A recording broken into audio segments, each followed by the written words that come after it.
Thank you for listening to this PodcastOne production. Now available on Spotify, Apple Podcasts, PodcastOne.com, and anywhere else you get your podcasts. Steve Austin Show is brought to you free today by our friends at BetOnline. With currently no NBA, NHL, or MLB, you might think there's nothing to bet on. Well, you'd be wrong.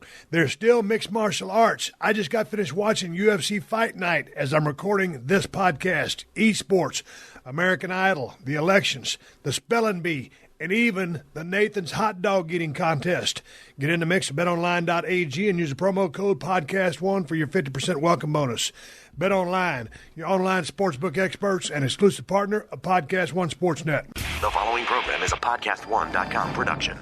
From Hollywood, California, by way of the Broken Skull Ranch, this is the Steve Austin Show. Give me a hell yeah. Hell yeah. Now, here's Steve Austin. All right, everybody, welcome to Steve Austin Show. I am coming to you from the mean streets of Los Angeles, California today. I am sitting here in Marina Del Rey, California at the Broken Skull Studios with my nephew, Neil Wiegand, who come in from College Station, Texas, a student at Texas A&M, to visit with myself and my wife, Kristen, for a couple of days. And we decided to open up the microphones and hit the record button and shoot the breeze about some of the activities that we've done. Now, as Neil has been visiting us, some things kind of got edged up a little bit. How would you say that? Edged up as far as the coronavirus is gone. I want to get in a big conversation about it. We'll touch upon it in the conversation a time or two, but it is what it is. Precautions are being taken, and there's a lot of people way smarter than me working on this whole thing, with a lot of the people shutting down, different sports, different leagues, all that stuff. Mass gatherings have kind of stopped. I'm getting ready to get on an airplane tomorrow, and as we record this podcast, it's Sunday, and this podcast airs Tuesday. So if you watch Monday Night Raw, you will have seen me, and I'm about to go to do Monday Night Raw, and I don't know what's going to happen before this thing drops. So we'll see how the show comes out. I saw Friday Night SmackDown when they worked for that empty building, and so now I'm going to the same building for Monday Night Raw, where it is Austin 316 Day. So that will be interesting to see how that all plays out. I got a chance to watch the UFC today, and it's been interesting to watch something that's a sport on TV because there's not a whole lot of gatherings. The UFC fighters fought over there in Brazil in front of an empty arena, and it was very interesting to watch the fights without the crowd participation and watch these fighters do this with almost like a symphony of silence. But, man, there were some really good fights. I was really intrigued by the light heavy match between Johnny Walker and Nikita Krylov. Man, Krylov, both these guys are dangerous. I guess Johnny Walker just suffered the first time 2 back-to-back defeats. But, man, that dude's 6'6", light heavy. What do you weigh in at 203 or something like that? Bad dude, a lot of power. But Nikita Krylov, holy smoke. You talk about that dude is it's super tough, walked through some shots and just imposed his will. He was like a destroyer.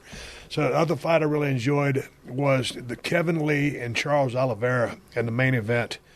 And god dang, Oliveira came out and just kicked Kevin Lee in the face and just started kind of just jabbing him. And boy, Kevin Lee started finding his rhythm and just settling into a groove and popping Oliveira back. And, man, they started going to the ground. And when you go to the ground with Oliveira, it's like wrestling with an octopus. The guy has arms and hands everywhere.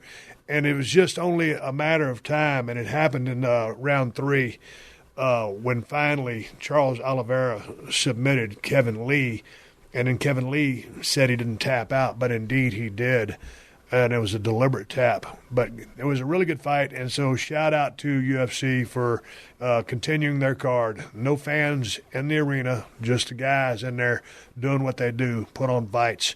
And it's good to see sports on TV, and it's just good to see those guys do what they do. So it's very entertaining and appreciate all the efforts.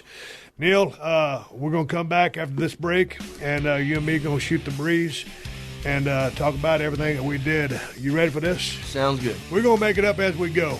You ready for that? Let's do it. Coming right back.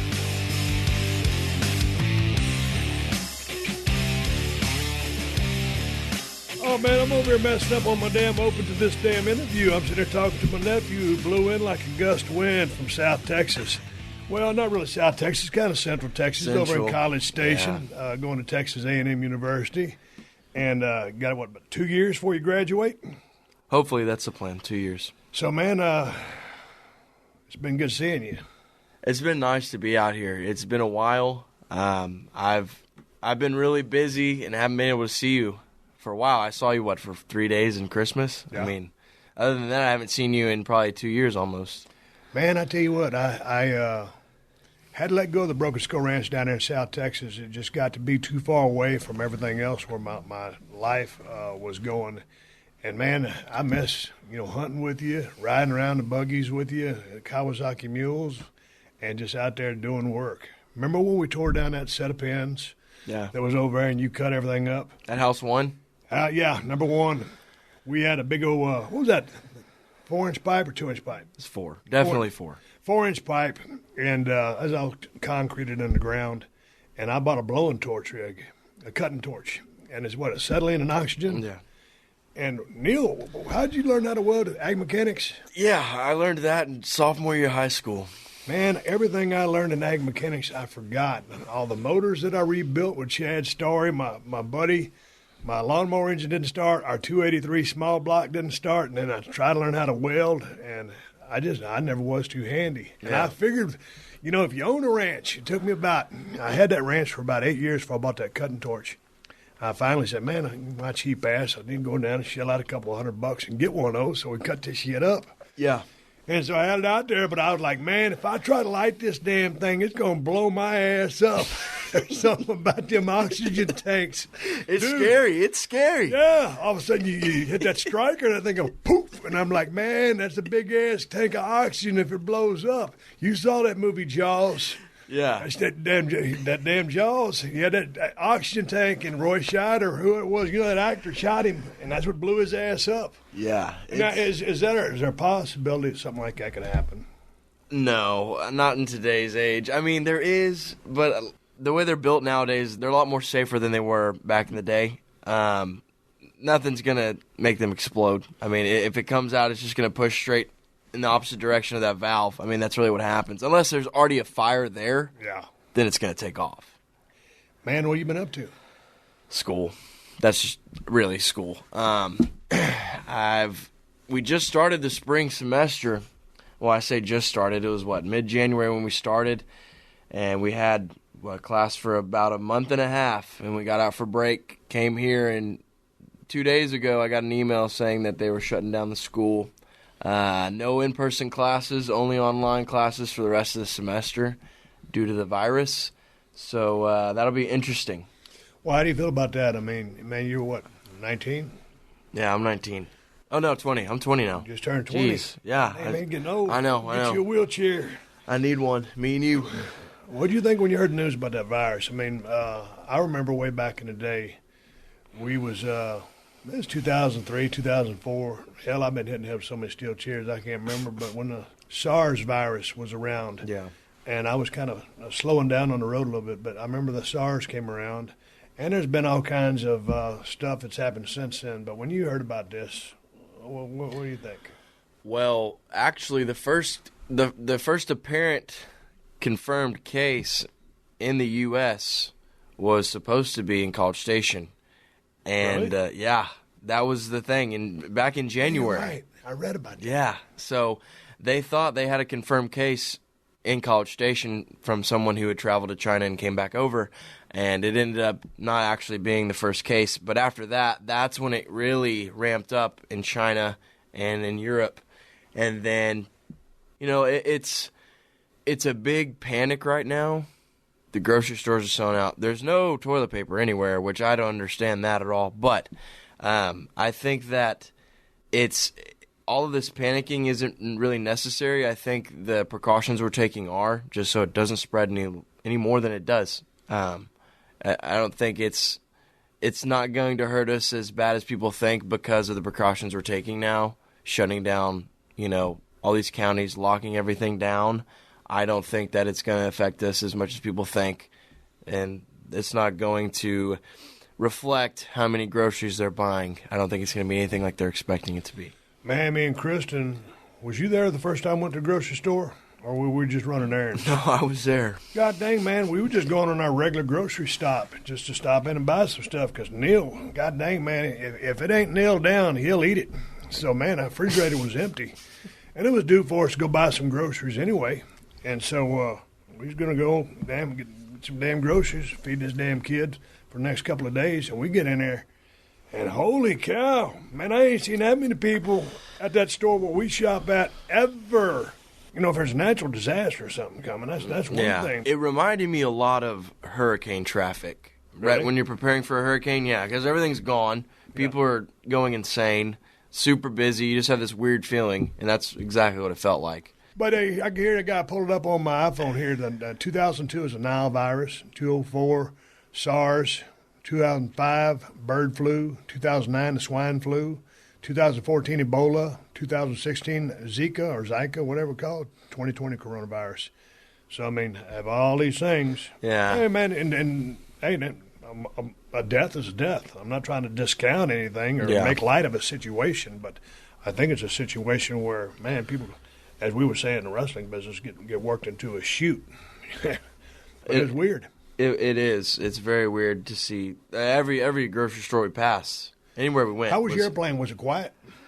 Yeah, it was quiet. I mean, quiet, there was that flight. I've flown that flight from Houston to LA 4 or 5 times now, and that was the least packed it has been, and it was the least packed that airport has been as well.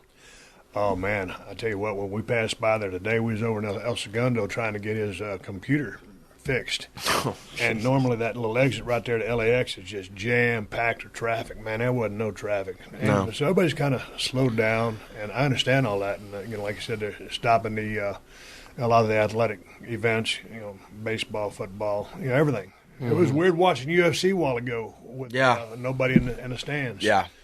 So, there's been a lot of measures taken for this, but I don't want to harp on this, but it kind of changed our weekend up. But one of the things that we wanted to do with you, because you're such a car fanatic and a hot rod guy, a truck guy, we wanted to take you to the Petersen Museum because they had a James Hetfield collection. Yeah. And James Hetfield was the lead singer, or is the lead singer of, obviously, Metallica, one of the greatest bands in the history of music, I think. Yeah, I agree. God dang, man. What'd you think about the collection, or what'd you think about everything at the museum?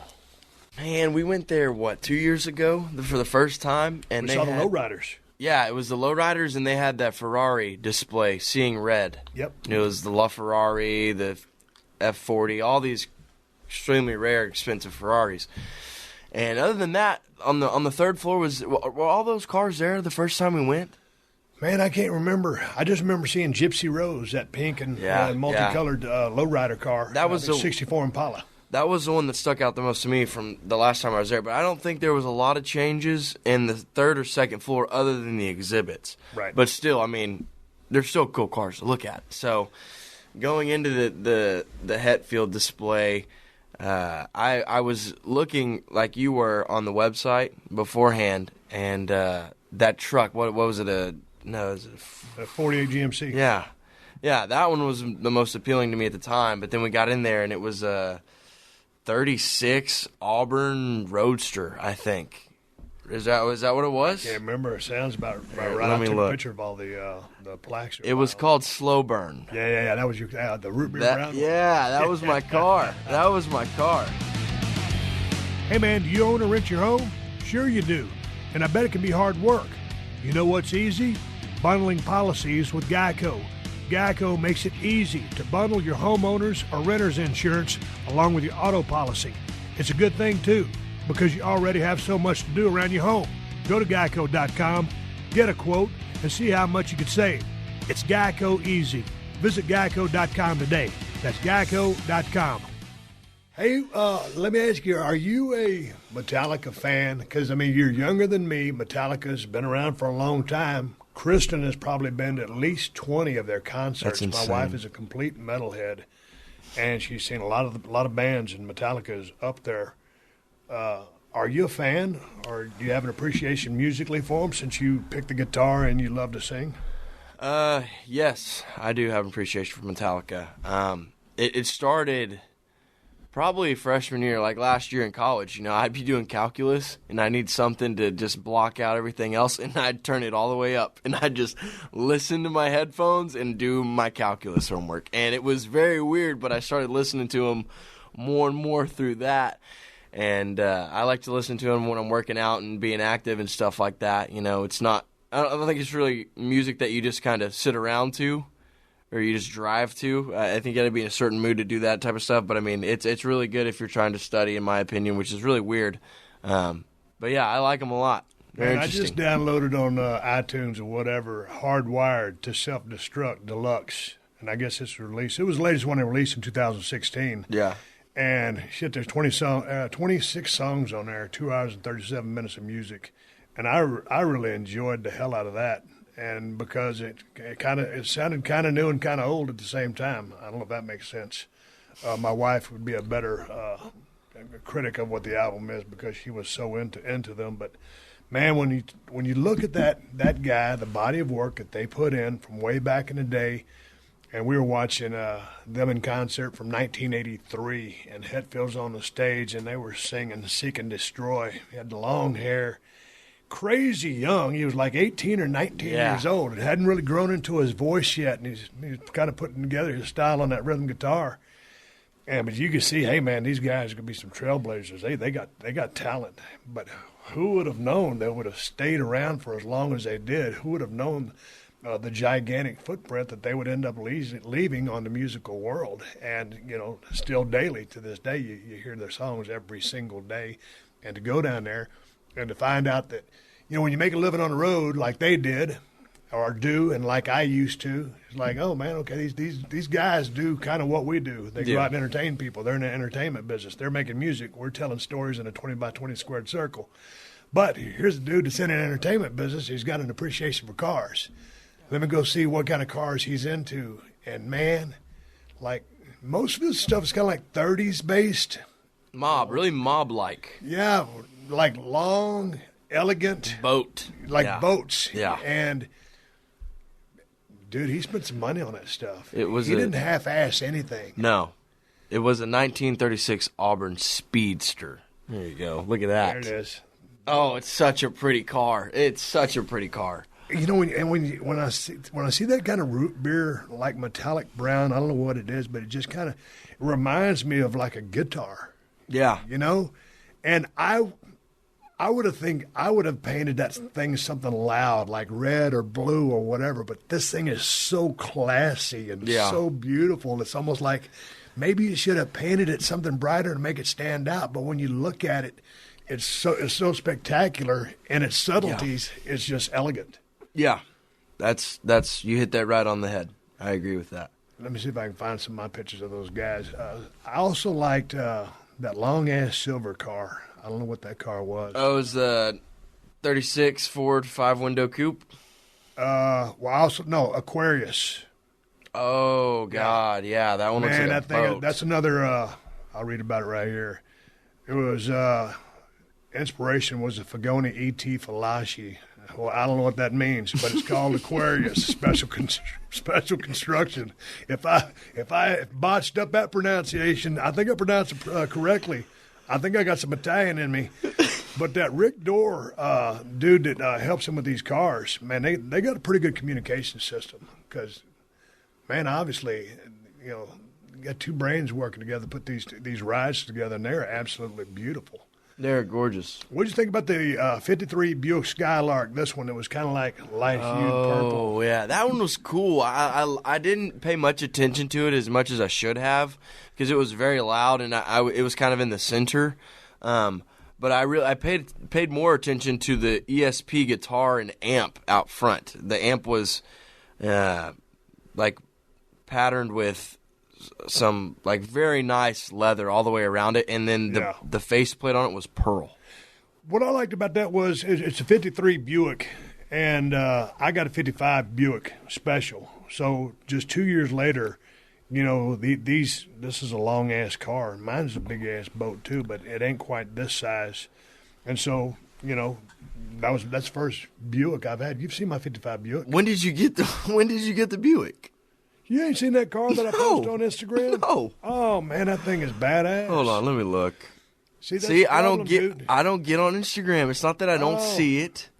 Well, I went down to talk to Mark Henry in Austin. Oh, I've seen this car. Yeah, that's it. See, I liked it. Oh yeah. You just liked it. I saw what you did there. Well, but check out that. That's a clean car. That is an original car. It has 45,000 miles on it. It's got one partial respray, and the guys that did it did a phenomenal job. On the hood, in the middle of the hood, there's a little crease where there's an imperfection. But, it needs to be buffed out. Yeah. But that's original interior. That's the original motor. It's the original trans. Third gear, I think it needs a synchronizer or something because it will grind a little bit going into third, and it needs a little bit of brake work. But other than that, I mean, it runs and drives down the road absolutely perfect.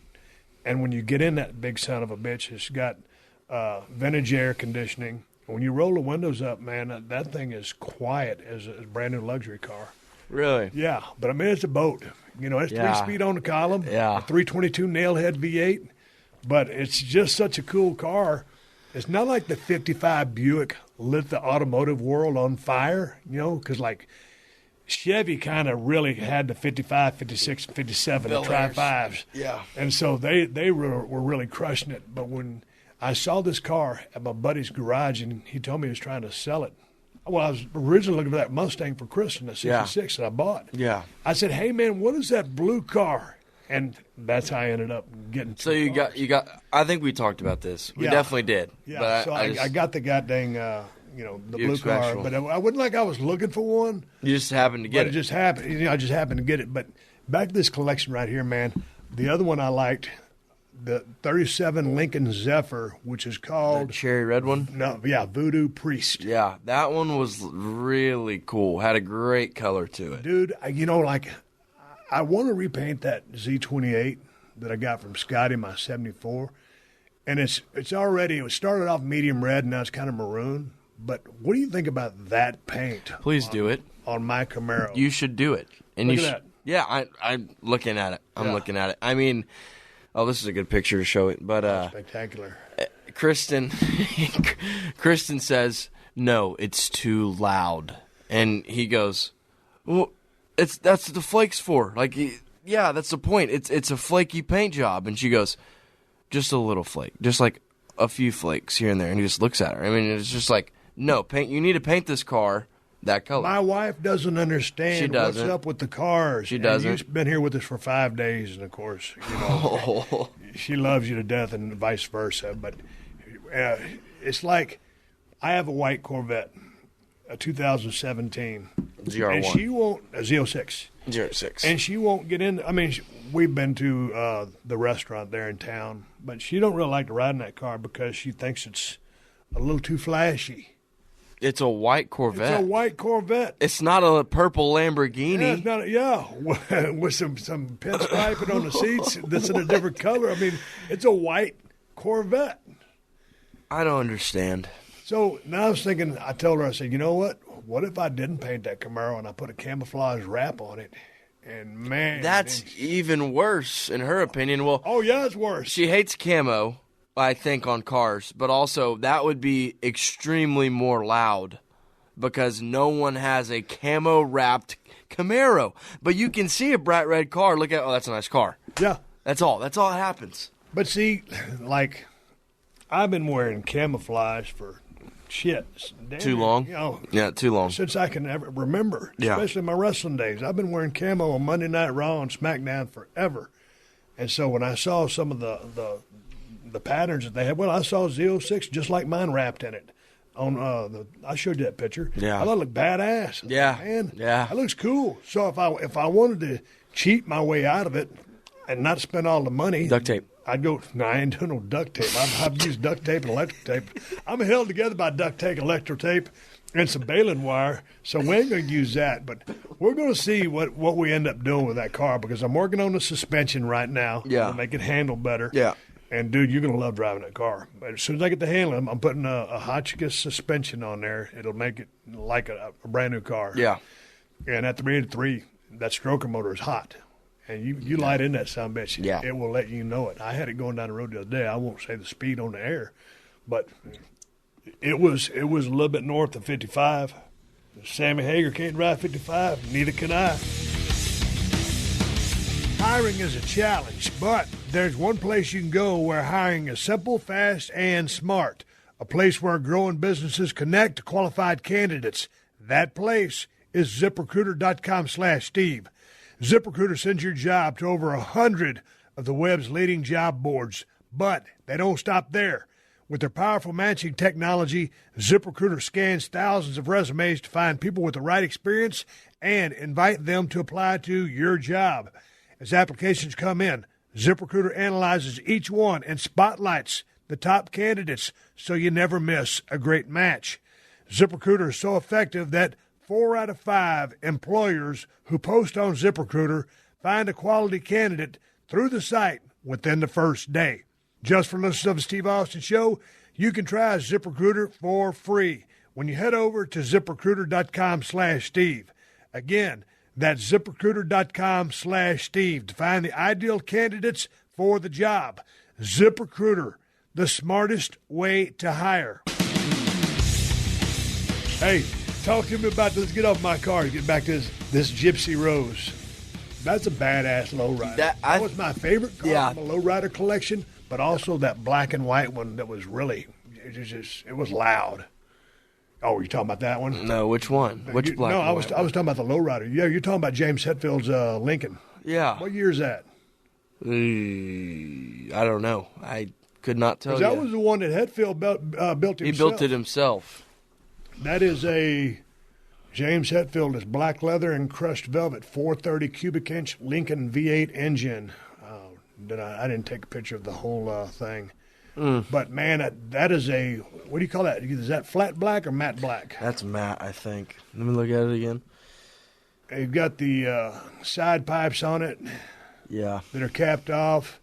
He did a good job on that car. He put the grill that covers the headlight. So he did that one by himself, or is just that was his first one? I think it was his first one. Okay. I think he kind of did it by himself. Okay. And then he just had the roof on that painted metal flake black, and that thing looks badass. Yeah. See, that's what I was trying to talk Kristen, and you got those paint jobs confused when you were talking about that red one a while ago. Yeah. When we were down there looking at that motorcycle, I was like, look at the metal flake stuff. That's the stuff that looks like some of those helmets. Yeah. It looks like a bass boat, for lack of a better term. You can understand that. Yes. No, I get it. Yeah. Yeah, and man, I saw that. I said, man, that would really be 70s. And then I think I might. You know what? She won't ride in a white Corvette, but I damn near got her talked into letting me paint that thing metal flake silver. But that cost an arm and a leg. I got to wrap it in camo. I'm hooked on camo. Why? I got camouflage. No. This is the thing. We walked into the grocery store the other day, just getting some stuff. I think we were cooking, salmon that night? Is that the night we had salmon? Dude's got on 5 different shades of camo. He's got his shorts on, and then his undershirt is camo. He's got his jacket that's camo. He's wearing his hat, and he's got his sunglasses that are all different patterns and shades of camo. It bothers me because I try and match my outfits. You throw on anything you want. I'm trying to go under the radar. Sorry, I didn't mean to get hot. Sorry. Yeah, boy, you kind of went off on me. I knew it was bad about 2 years ago. We were coming home from where we live in Nevada, and we were going through Bishop, and we stopped at the Starbucks to get some coffee. And this girl was walking out. Kristen was already in the counter ordering the coffee, and I was walking in behind her. And this girl's coming out. She's 30, 35, and she had been skiing. She was all dressed up for the event, and she had all her ski gear on. And she looked at me, and she did one of those visual up and down scans, and she goes, "Man, you got a lot of camo on." And I just started laughing. I said, "Man, you busted me." Yeah. And she started laughing too, and we laughed her ass off. And I walked in, Chris, she said, "What are you laughing at?" I said, "That girl just busted me on all my camo." No one ever says that to me though. Well, I mean, I wouldn't if I saw you and was like, "Hey, that's Steve Austin. He's wearing 8 shades of camo on top of his Crocs." Like, yeah, dude, I dig my camos. That name of that Lincoln was the Dead Kennedy. It's a '63 Lincoln Continental. 63. Man, I like that car. Those long, rectangular, squared off, son of a bitch. That's a beautiful car.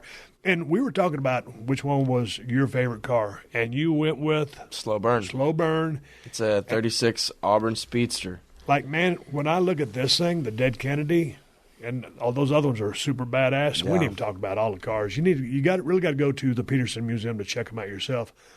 But I think, man, if I was gonna just grab one of them cars, I'd go with that '63 Lincoln. Yeah, you like stuff that's pretty simple.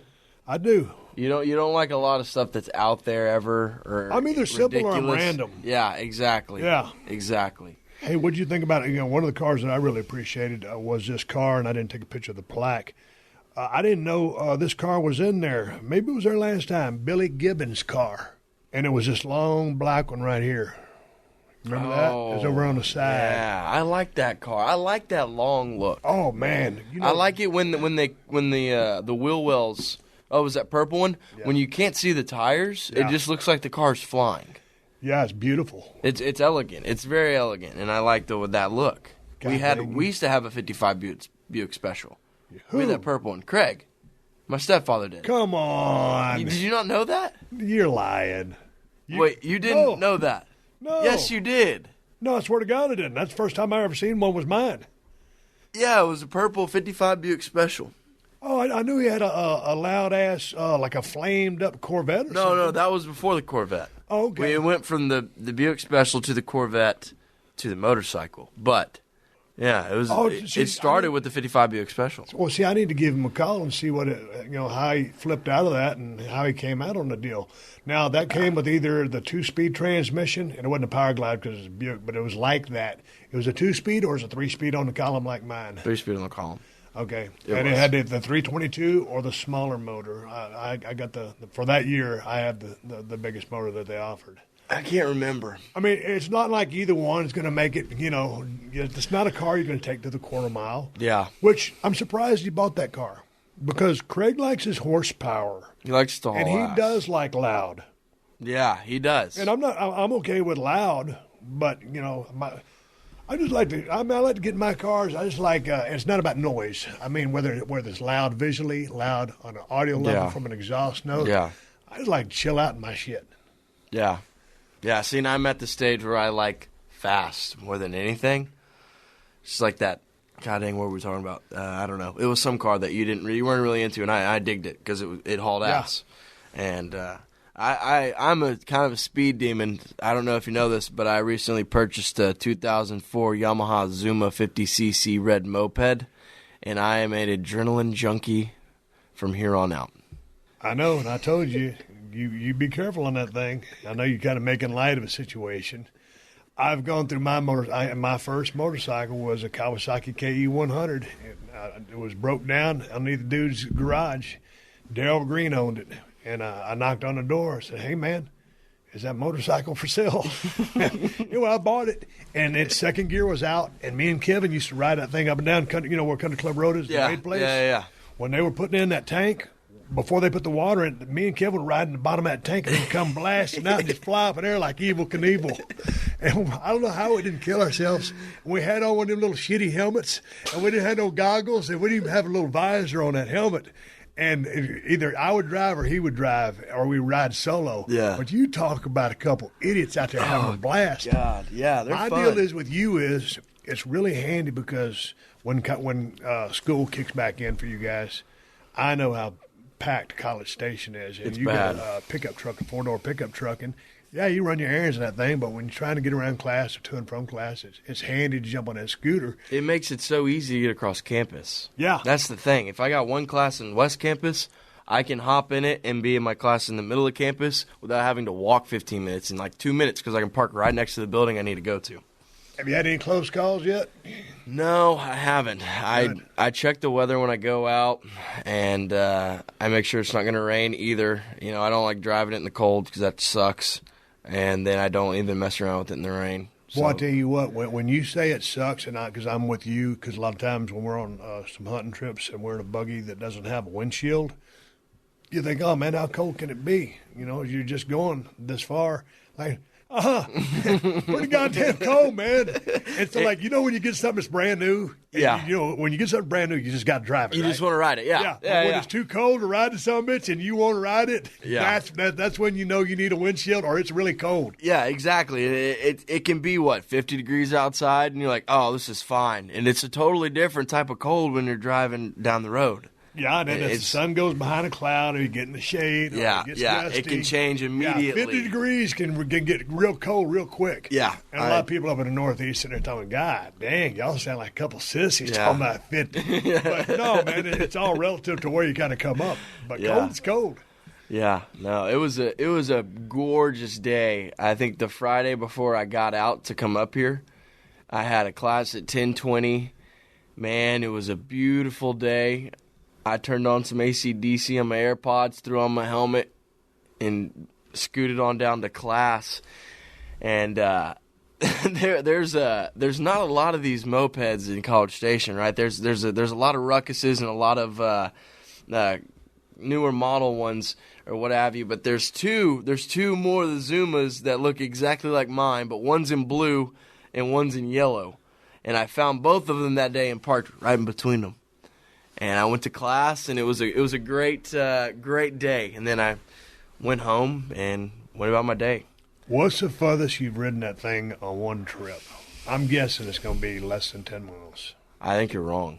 Oh, really? Have you taken an excursion on it? I think I have because, for a while, my truck was at a friend's house, and I only had my moped to get from campus to my house.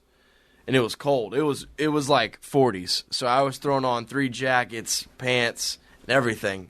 What did you say you look like the what was it? The exoskeleton? Yeah. So I look like. And I never had the time or someone to say, "Hey, I'm going to go home. Take me to my truck." So I made a lot of passes on that thing over 10 miles because it's just no one ever had the time to take me there, drop me off here, and do all this and that. This is the Steve Austin Show.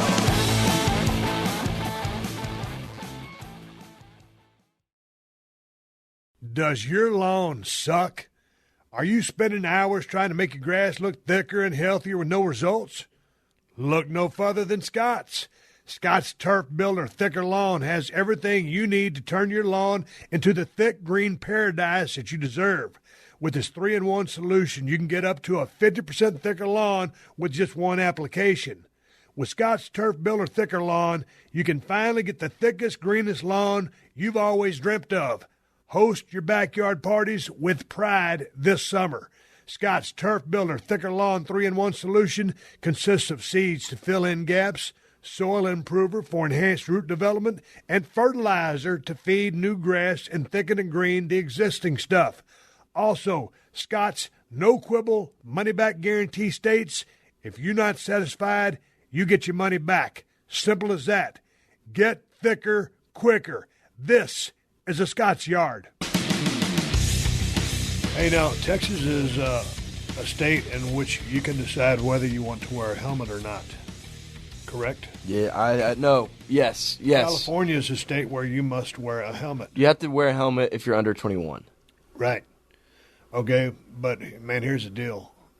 And I still got my KLX 450, and I need to sell that bike because I don't really ride it anymore. I'm more into 4 wheels.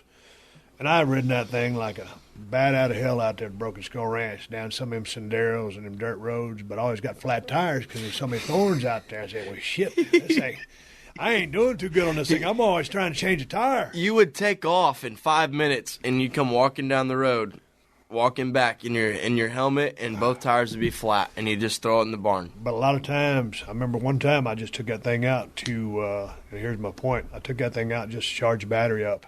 And I got trickle charges on everything now. Yeah. To put a charge on that damn thing, you got to take a seat off, and undo 2 bolts, lift the cover off, and hook up a charge. I'm going to go ride the shit out of this thing, charge it up real quick for you next time when I come back down the ranch. And, boy, I was going, about 60 down one of them dirt roads, and I had a big old, just like it popped out of nowhere, a big old rock right there in the track I was in. And, man, it's lucky I got some big-ass hands with a strong grip, and that That damn rock damn near jerked the steering wheel. I mean, the steering handlebars out of my damn hand. Yeah. And I like just for right quick, damn near shit myself. I was like, God dang! It's one of those moments.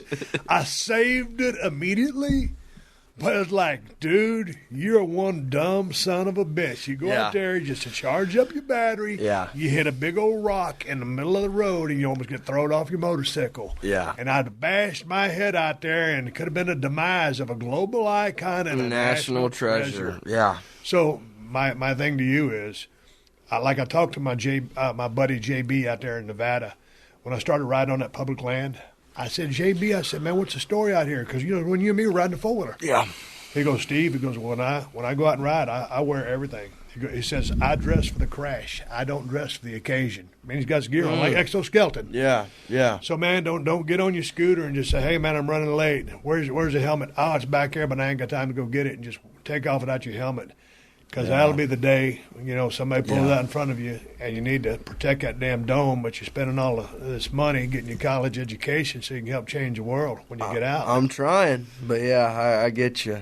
When you see these people out here in California, man, they're splitting lanes and that's legal out here. Yeah. And they just ride, they're really good riders, but it's kind of daring to me. I'm not into it, man, but I watch these guys do it, and then I go back down to Texas.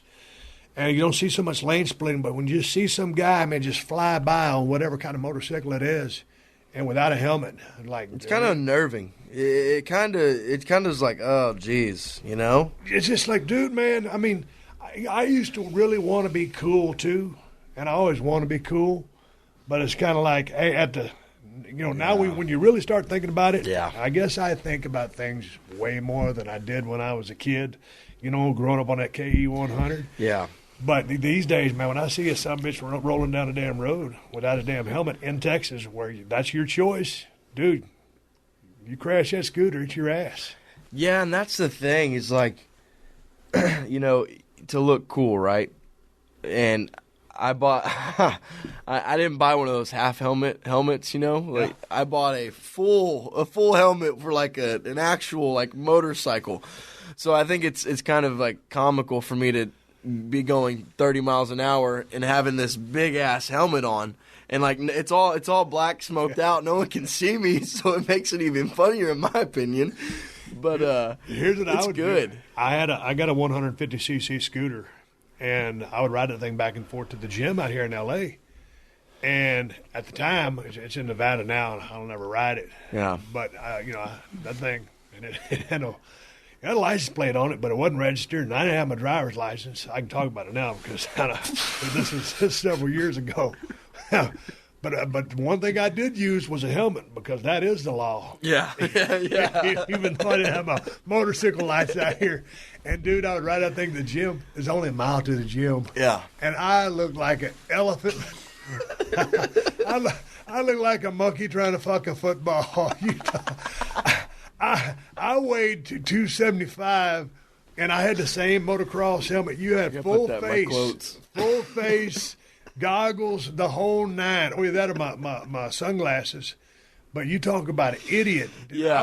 I was twice the size of that goddamn scooter, and I'd ride so much to the gym, but everybody look at me, and I'd throw a leg off of it like you would off a badass street bike. I had a little bitty bitch. I'd prop it up. Yeah. Put up on his kickstand. I'm like, God dang, man. But that was fun. And I at this stage of my life, I'm not really trying to. Well, like I said, I want to be cool, but I've been married 15 years. My cool is a little bit different than it used to be. Yeah. No, I get it. I totally get it. You enjoy it from within. No, you do. I mean, I don't care what anyone thinks about me. I just do my thing, and then I don't even have a kickstand. Yeah. It comes on a stand itself, so you have to pick up the entire moped and push it forward. So it's really funny because it's super small, and I'm kind of 6'3", I'd say maybe. Yeah. I'm pretty big. Yeah. So I mean, it makes it funny. Hey, one of my favorite cars going back to the Petersen Museum was the Nux car. And this was from the Mad Max movie Fury Road, which came out in 2015. And, man, I don't remember the cast of characters, but I remember seeing Fury Road when it first came out. And that thing, like a rat rod deluxe with all this tall shit coming off the front grill. Look at those fenders. stainless. I mean, just metal. And it's not got no clear coat on it like that, and it got all these skulls and shit off of it. Just natural. It looked like if you saw that thing coming at you, you're like, oh shit, man! I got skull on top of that stick. Man, we're in for some real bad shit because I think these people they can't have any good intentions. No, especially if you're in a post-apocalyptic world that they were in. But that car was pretty radical. it is cool, and it's long. It's a boat too. It is. I mean, everything in there was. What do you think about it? A lot of people ain't into the rat rod things. I think they're very interesting. I saw one. It was like a Willys Jeep, but they put a bed on it. I mean, I wish I could find it. I don't know. It was just ridiculously cool, and I haven't seen it since. Here was that motorcycle with the hound. Yeah, what was that from? It was from a movie that I ain't never seen. I got a picture of the plaque right here, but that thing, there's a T-8000 or whatever it is. There's so many T movies. I didn't take a picture of that plaque of that, but it looks like a damn devil dog, man. That is a smoking ass front end for a motorcycle. Do you like that? Oh man, that's like what I do. I wear camouflage every day. You know what I know? Camouflage and skulls are kind of your thing. What else did you like? Oh, here's all the beer I'm taking with me. Now, I liked. Go ahead. No, go ahead. What you got? I mean, I like the this thing. What was it called? The Lancia Stratos HF0. I remember that. That was an electric car. Oh no, this one. You stepped into the windshield, and you pretty much laid flat. Yeah, that was super cool. Side by side, way before its time. Small wheels on it, tires. Yeah, no, it was interesting though. It was interesting. Very interesting. I thought you were talking about that white electric car at the end. Oh, it was also a boat. The one that's like 1,000 horsepower. Yeah, it was the HF0. Yeah, or something like that. It was a Faraday HF0. It was interesting too, but no, man, I just like that atmosphere. You know, just being able to walk through there and see those cars. Like some of them are really cool. And then there's other ones that are just like way out there. You know what I'm saying? That are like ridiculously cool. Like some you've never seen before. So I just like being there. I love cars. I love looking at cars and learning more about it and the history of all of them. So I enjoyed that a lot. You got a pretty good memory. Yeah, it's a 1970 Lancia Stratos HF0. Yeah. I thought you were talking about the electric one. No. Got the Goodyear tires. That was neat. When we passed by that Manx dune buggy, them things are old school as hell, but them simple-ass Manx, that was original Myers Manx dune buggy from 64, old red, 1.2-liter motor, 50 horsepower, but just the simplicity of that whole rig was like super cool. Here's an electric car. Yeah, it was an electric hypercar. 2016 Faraday Future Fit. Dude, how you remember all this stuff? I don't know. I got my iPhone out, and Neil's got his going, and I'm pulling up all these plaques. I had to send a couple of pictures of the Batmobile. Now, this was a replica from the original series with Adam West and Burt Young, Batman and Robin, and 1966 Batmobile. And George Barris built this car. And Jerry the King Lawler has a Batmobile. I don't think it's quite to these specs. Yeah. But he's a big Batman fan. Is he? He has his Batmobile over in Memphis, Tennessee, and he drives around every now and then to go get his groceries. That's cool. That's I'd love to see that. I'd love to see what it looks like in person. Because man, them things can get up there in money. What, the Batmobiles? Yeah. Well, have you seen the one off of what? I think it was Arkham Knight. No. It was huge. No. It was huge. No. Why not? No, I didn't see it. Oh, well, you're looking at me like you're upset. No, I didn't see it. There, I'll show you. It's huge. Hey, well, what about we were there, and the guy says, "Hey, man, do you want to do what was the basement called? Was the it the basement? vault. The vault." Yeah. And the thing about the vault is when you go to the Petersen Automotive Museum, if you go to the vault, well, it's got to be a guided tour. Yeah. We did a guided tour last time. And it's very informative, and they're very thorough. It's really cool. And it's really cool, and you get all the history. But for a dude like me, he's got a little bit of ADD, man. Sometimes I just want to look through there, go see exactly what I want to look at in the order that I want to look at, yeah. and then scram out of there yeah. without getting – or if I come across a piece that I don't really care about, You know, like, oh, okay, it's a cool car, but Move on. I want to move on. And then, you know, sometimes we had to, oh, yeah, that's badass. Sometimes, you like, we took the, there's a distillery tour up there in the town we live in Nevada, and the guy was giving a tour. That's when my dad came and saw us. Yeah. And he kind of went into like a stand-up act, and I'm like, dude, it's getting over like a fart in church. You tell me about how you make the whiskey and the bullshit, and, you know. Oh, wait, y'all went to the new one. Yeah. How was it? It was spectacular. The thing It looked cool. They spent an ungodly amount of money in there, and it's absolutely fascinating. All the plumbing, all the copper, you know, kettles or whatever you call them, the tubes, the ducts, they spared zero expense on the whole nine. So it's fascinating, to answer your question. Yeah, it is cool. But, dude, and the dude was super cool. But, you know, I'm bad about taking those kind of tours. Yeah. Hey, man, you got a chance to, shifting gears a little bit, get off these cars. You got a chance to play guitar a little bit. And you send me a text message, hey, man, should I bring my guitar? I said, no, man, I got one. And ain't no sense of packing that thing up here. Ain't nobody ever played it. It's a guitar that Cody Jinks signed for me and sent up here. And you said, hey, man, it's got Cody's signature on it. You don't. I said, man, you ain't going to mess up that signature. I said, you know, these things are made to play. So, Yeah. What'd you think? You're a big country music fan, and you kind of follow a lot of that Smaller stuff. Yeah, It's and he's blowing up, but I mean, he's been paying dues for a long time. Exactly. So when you playing that dude's guitar that he sent to me, was that cool or what? I mean, it was kind of, it was very cool. I mean, it kind of didn't seem real. You know, it was like, oh, he actually signed this guitar. Because, I mean, I've been on his bandwagon for a long time. I was listening to him in high school, like freshman year of high school, like young stuff.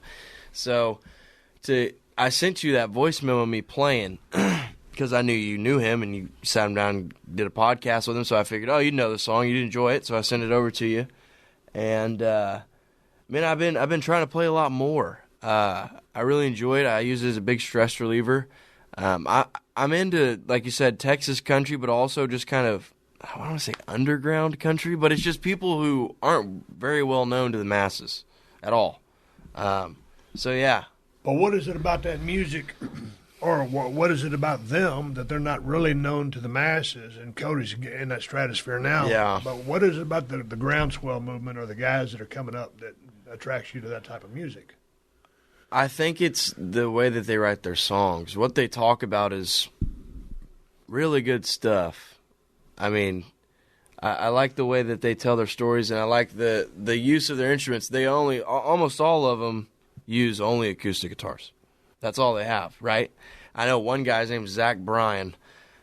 He recorded an entire album in a hotel room on his phone. And he lived there while he recorded it. And now he's blown up too, which is good for him. He's a great, unique guy. Love his songs. But I think for me, it's just, I don't know. I feel like it's kind of, I wouldn't say trendy, but a lot of people like to listen to people who aren't very popular, right? It's kind of trendy to not listen to the mainstream. And that's not why I do it. You know, I just I've listened to a lot of Texas country, and when you do that, you pick up some more artists every time, and you get to branch off a little bit more. So that's what happened. You know, I started listening to Turnpike Troubadours, Whiskey Myers, Reed Southall, Flatland Cavalry, all these people. And doing that, you know, I got exposed to Coulter Wall, Cody Jinks, who else? Tyler Childers. I mean, Sturgill Simpson. Yeah, Sturgill Simpson, all these guys. And it's just that type of music. Yeah, them too. I mean, there's a lot. There's a lot. And I think that I like, I don't know. I mean, I don't know. It's just you ever hear good music. Dude I had on the podcast, he's yet to come by in person, but his manager got a hold of me, and he's a big wrestling fan, Joshua Headley. Yeah. Oh, you heard of that? I think so. There's one of the singers. Yeah. Now, this is not stripped down like you're saying. No.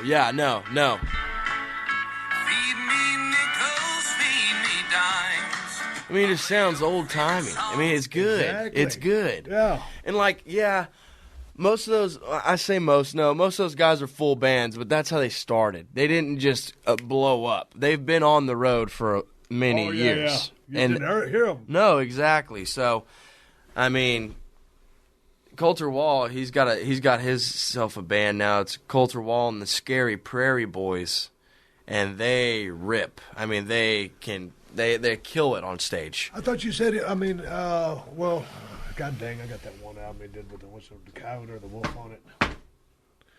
Brock Lesnar's a big fan of his. Coulter Wall? Yeah. But I thought he was singing a lot more stripped down stuff. He does brewery sessions. That's what they're called. And then he does. Here, let me see what I can find. Okay, but we can't play all the songs on podcast. Our sound is bad. Yeah. What is you be talking? But dude, Turtles all the way down by Sturgill Simpson on Metamodern Sounds and Country Music. You told me about that song. It's an interesting song. I like that song a lot. It is. Well, I said, man, I'd been listening to that album for a while back in the day, and I'd put it away. And when you and me were starting to talk about it on the phone, I said, man, let me revisit that song. And I think he writes a lot too. Oh yeah, yeah. Yeah, I mean, so like he was a writer first, then a musician. Yeah. Oh, you really? know? I mean, I think so. Well, I mean, sounds like he's got obviously the first-hand knowledge here. Yeah, obviously he's always been a musician, but I think in his career-wise, I think he was a producer and lyricist before he was a musician. I could be totally wrong. You know, I haven't done any research on the guy. One of these days, I'll have to have a conversation with him and talk. Yeah. Currently, no NBA, NHL, or MLB. You might think there's nothing to bet on. Well, you would be wrong. BetOnline still has hundreds of places to wager, from their online casino to poker and blackjack. All open 24 hours a day and all online. Sports aren't totally done. There's still mixed martial arts, esports, and many more. If you're into entertainment, you can still bet on American Idol, the elections, the spelling bee, and even the Nathan's hot dog eating contest. Be sure to use promo code PodcastOne to receive your 50% welcome bonus on your first deposit. Bet online, your online sportsbook experts and exclusive partners of Podcast One Sportsnet. I had to go take a pause for the cause, and I'm back. So let's shift gears. You had some interesting experiences during your 5-day stay over at the crib with myself and your aunt. I did. You had some type of misunderstanding of the dishwashing process? I had a scrutinizing is what I had, Steve. Scrutinized? Yeah, I was scrutinized. Who was scrutinizing you? Well, you and your wife. So how did we scrutinize let me you? tell the story. Let me break it down. So, I get here. It's the day after the time change. We go back an hour. So I lose 2 hours on the flight here, right? So I'm kind of like a little tired. I'm a little exhausted from flying. And Kristen is my tour guide anytime I come into town. Steve does his thing during the day. He gets his workouts in and does all his stuff. We hang out at night, and me and Kristen go and run some errands and do some things around town. And Kristen usually runs a tight ship. And I said, hey, what time do you need me to wake up tomorrow so I can be ready for the day? I don't want you mad at me. And she goes, no, don't worry about it. Sleep in. Love you. Good night. So I'm like, okay, I'm going to sleep in. So Kristen comes into my room at around, she knocks on the door. She bangs on the door around 10:30 and proclaims to me that I have slept through the entire day and that it is already 1 o'clock. And I look at my phone and it's 10:30 in the morning. So I get up, I brush my teeth, and go throughout my day. The next day, same thing. Hey, what time do you want to wake up? No need. Wake up. Don't wake up. Sleep in. She does the same thing. It's like, okay, I'm tired of this. I'm tired of you scrutinizing me. I'm tired of you playing these little games with me. You're making me look immature and unresponsible. You need to stop this. So then Steve, we're washing the dishes. This is never ending. This isn't the only time this has happened, folks. When Kristen says, before you get to the dishwashing story, when Kristen says you can sleep in, like sleeping in here is like 8:30 max. We needed to communicate that more clearly. Yeah, understood. I think so. I mean, when the sundial cranked over and the shadow said it was 1 o'clock, like Son of a bitch, his son bitch can sleep. I know he's tired from trying to study and make straight A's in his chosen course of study at Texas A&M University, and we're all real proud of him.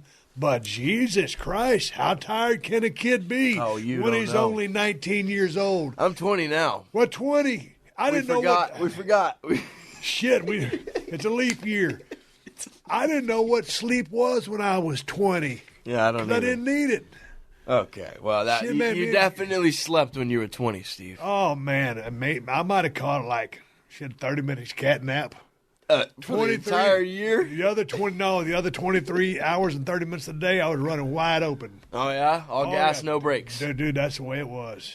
Jeez. Anyways, so, when we eat, Steve and Kristen cook, and I usually wash the dishes.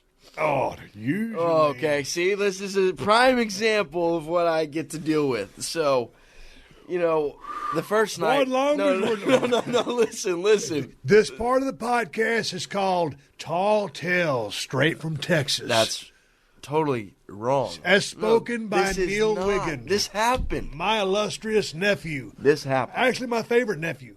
I'm his only nephew. That's why you're my favorite. I know, but I would be your favorite Process regardless. Of elimination. Oh, absolutely. We don't know that. We don't know that. No, there's 6 or 7 others. I guarantee you'd be my favorite. You think? No, I promise. No, I don't think so. Go ahead with the story. So we cook, you clean. Yeah. Yes. Thank Expand. you. He said it himself. So like the dude from Ford and Ferrari. Expand. Okay. So, dude, that was a good scene. We got to talk about Ford and Ferrari in a minute. Okay. Yeah, we will. Sorry. So, I'm in there the first night scrubbing these dishes really hard because I know that Steve and Kristen, if they see a speck of anything on any plate that I'm washing, they're going to harass me about it. And they're like, hey, you need to wash this again. Like, what are you doing? You've never washed the dishes before? Come on, what are you doing? So I make sure I clean them all really nice. So I'm doing my thing. I'm washing my dishes. And I can feel Steve. I can feel Steve's presence on my right. I know he's there. I know him there. Because I felt you staring at me. And Steve is staring at me, and his eyes are kind of big, and he's like, you know what, you sure are wasting a lot of water. You okay there? He's doubting my skills as a dishwasher. And I took that very personal. Because I am I would think that I am a pretty sanitary person. I don't know. Some people beg to differ. But Steve, he's over there harassing me about how I'm washing these dishes. So I finally tell him to look away, and he looks away.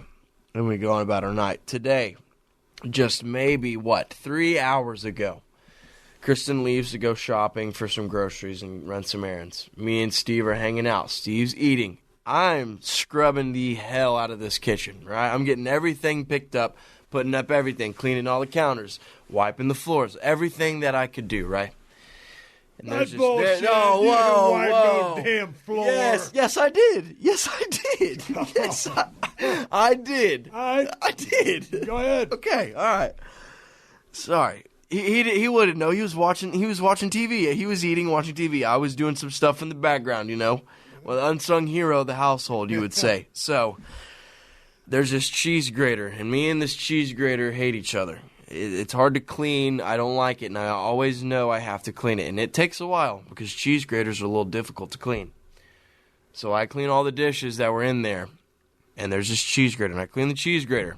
I go on the phone call for 30 minutes. And this time, Steve is done with his meal, and he's washing some stuff up. And I come back, and he goes, "Hey, Neil, can I ask you a question?" And I know this is going to go one of two ways. He's either going to try and be funny, or he's going to insult me. I would never insult you. Okay, all right. My nephew. I would have a conversation with you about a subject matter, but I wouldn't insult you. Stop. You got too much integrity. Stop. Go ahead.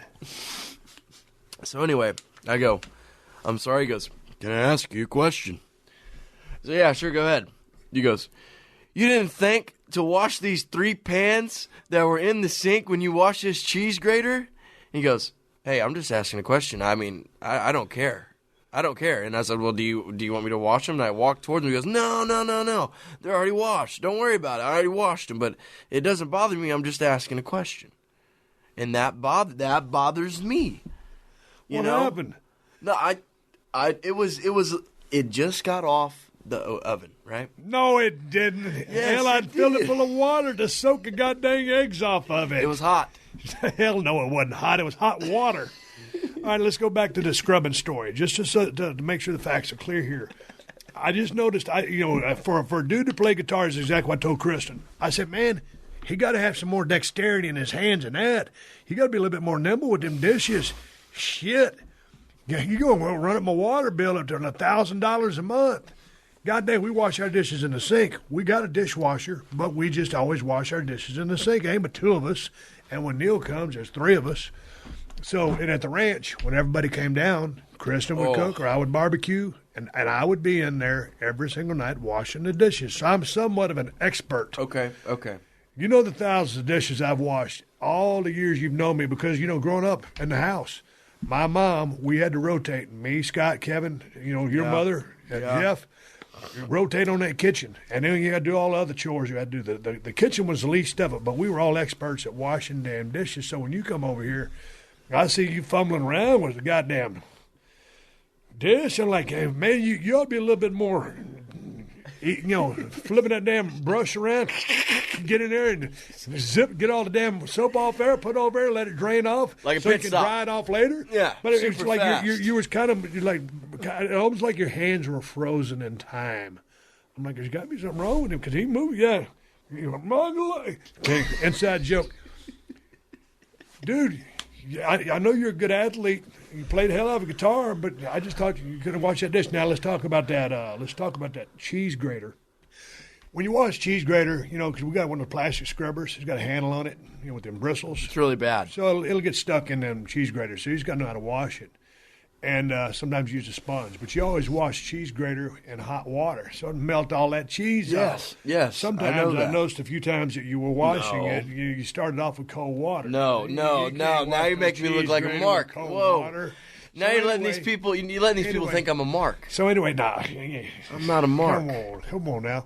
And so anyway, dude, when you wash the cheese grater, it's one thing to wash it, but then I'm over kind of finishing up my eggs, and I'm like, well, surely, because he had been in a filter around watching TV while I'd been finished cooking my stuff, and I just finished, about in the middle of eating it. I'm thinking, well, if he had the wherewithal to have the, enough awareness to wash the cheese grater, well, surely he's going to take the extra initiative and dry the cheese grater and then take the extra initiative to place the cheese grater back in the cabinet and finish the job 100%. You did 33% of the job. Shit. I had to do 66% of it. I'm leaving out the other percent. We're not going to split hairs here, but come on, help a brother out. No, I at least did 50%. And so then I noticed, I was sitting there thinking, well, as I finished the last of my eggs and my hash browns, I'm like, 2 skillets on the stove, the one I had put the water in on the bottom with the spatula, and I'm thinking, well, shit, I guess he probably didn't see them 2 on the stove and the one big one in the sink, because if that sumbitch in the sink was a rattlesnake, it'd have bit him right on his chest. How did you miss him? No, look, listen. You cannot tell me you did not see the pants. You cannot. I did. Or you tried to half-ass me. No, listen. I saw the pans. I saw the pans. But they were steaming and smoking. And I know you put water in it, but I still don't trust the pan. I've got burned a couple times. So I go sit down, and then I took a phone call. The phone call ended up being 30 minutes long. Who's to say that I wasn't going to go back in there after that phone call that was supposed to last 2 or 3 minutes? Who's to say that you would have? You've been well, that's what I'm saying. Been hanging out with you, or Kristen driving, shelling you all over town. You in your damn room sleeping. No. But back to the story of washing dishes. Where we're going to go from here, because there's one other thing I wanted to cover with you. Oh, when you had the 30-minute conversation, I had 16 neighbors call my phone and say, hey, can you stop that loud guy in your backyard from yakking up a storm? We can't even sleep over here. Oh, yeah. Yeah, you got the loudest voice in the world, and you was out there because all these here in the Marina Del Rey, we're kind of packed in. But did you hear me talking? Yeah. No, you didn't. Dude, the whole neighborhood heard you. You didn't hear me talking. You know, dude, when I'm in the front yard, every now and then Kristen will come out and say, you might want to keep it down. Your voice kind of carries. And your voice, dude. No, You got some vocal cords. See, that's the thing, though. When you cover up one ear with the phone, you don't know how loud you're talking. I can stick this finger in this ear and still know that I'm halfway deaf to begin with, and I know. Still know that I'm talking pretty damn loud. We're both sitting here looking at each other with our fingers. I've got both of them. I can't hear you. When I cover up both of them, then I'm pretty incapacitated, shall you? But anyway, we're rambling enough. We're talking about a bunch of bullshit now. I'm happy that you came out to see us, and to everybody out there with the coronavirus, it's a serious deal, but we got to remain calm and work through it. Let the process happen, and hopefully come up some vaccines and stuff like that. Again, I ain't no scientist, but things are going to be okay. There's going to be some things happen, but it's going to be fine. It's going to be, I mean, hit. The world has been here for how many years? A lot more than us. Yeah. We don't need to get into specifics. It is what it is. It's a serious deal, but come on. Yeah. Hey, man. Good talking to you. Always a pleasure to have me on the show. It's been a great visit. Oh, yeah. Please wash the dishes. Don't act like you don't see them. I can see you, not see them. Well, no. You know I'm looking at you. I'm like, all right. Yeah, I know. I feel what you. What kind of tricks you going to pull back? I feel Dude, you I've been in your watching. shoes. No. Yeah, No. Those shoes, You yes. never walked a mile in these shoes. You never walked Stand in front of that sink, yeah. Hey, hanging out with my nephew, Neil Wiegand. We're going to go get some supper. I'm going to pack my bags, and you'll hear this podcast after I was on Monday Night Raw. We're out. All right, everybody, give it a go home. Kids, time to wrap up this podcast right off the sunset. Before I do that, I want to thank my guest, my nephew, Neil Wiegand, for joining me here on the show. God dang, man, it has been, 5 days? Yeah. Kind of flown by and it's kind of dragged by. Kind of a combo effect with all this coronavirus, COVID-19 stuff going on. It's been a pain in the ass, but it was great seeing you out here on the West Coast. I look forward to seeing you down in South Texas. Before you ride off at sunset and get on an airplane tomorrow and go back to Texas, and I go down to open up a can of whoop ass in Orlando, Florida, where can people find you on social media? On Instagram at Neil Wiegand, plain and simple. And then on Twitter at Neil Wiegand with an added 73 on the end of it. And he spells his last name Wiegand to find him at a faster rate. Hey, man, good talking with you, buddy. And I'll catch you down the road. Hey, don't forget to rate and review the Steve Austin Show on Apple Podcasts and tell your friends to check us out. If you want to reach me here on the podcast, send an email to questions@steveaustinshow.com. The best IPA on planet Earth is Broken Skull IPA from El Segundo Brewing Company. You can find Broken Skull IPA at Whole Foods, Total Wines, and if you live in California, it's all over California, north and south. If you're not in Cali, check out ElSegundoBrewing.com because we might just be headed your way. Click on Broken Skull IPA, an interactive map will pop up, and you will be able to see where it's available nearest you. I want to thank Texas, my home state, for all the overwhelming support as we just made our way into the Texas region. And I'm so proud of this beer and happy to be sharing it with all the people that supported me throughout my career. To all you light beer drinkers, this is a different flavor. This is an IPA. It took me about 1.5 years to work up to this level, and I love this beer, and I'm really proud of it. So thank you once again, everybody across the United States, for all of your support as we continue to grow and continue to expand. I want to say one more thank you to all the fine sponsors of the Steve Austin Show, especially BetOnline, Geico, Scott's, and ZipRecruiter. That's how I'm able to do this podcast for you twice a week for free. Please support them because they support us. And if you need more info, check out the show description to this episode for details. Folks, this is Sunday. I'm recording this podcast to play on Tuesday after I have already appeared on Monday Night Raw. So this thing is in the can. To those out there, all across the world, coronavirus is out there. Hey, man, be cool. Keep your head about you. Wash your hands. And don't wig out. Things going to be cool. Everybody got to be strong, stay strong, and we're going to ride this out until the waves end and we're back on track. I ain't a doctor.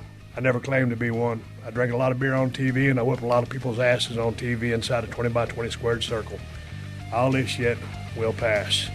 Hey, man, until next time, my name is Steve Austin, and I will catch your ass down the road.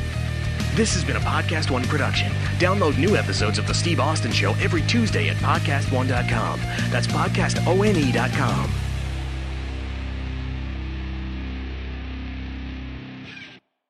From the creators of Cold Case Files and PD Stories comes the next great true crime podcast, I Survived. Every week, I Survived presents chilling first-person accounts from people who overcame deadly situations, allowing the survivors to describe the events as they unfolded and how they made it out alive. If you love true crime, you're going to love I Survived. Be sure to subscribe on Spotify, PodcastOne.com, Apple Podcasts, and many other podcast apps so you can get new episodes every week.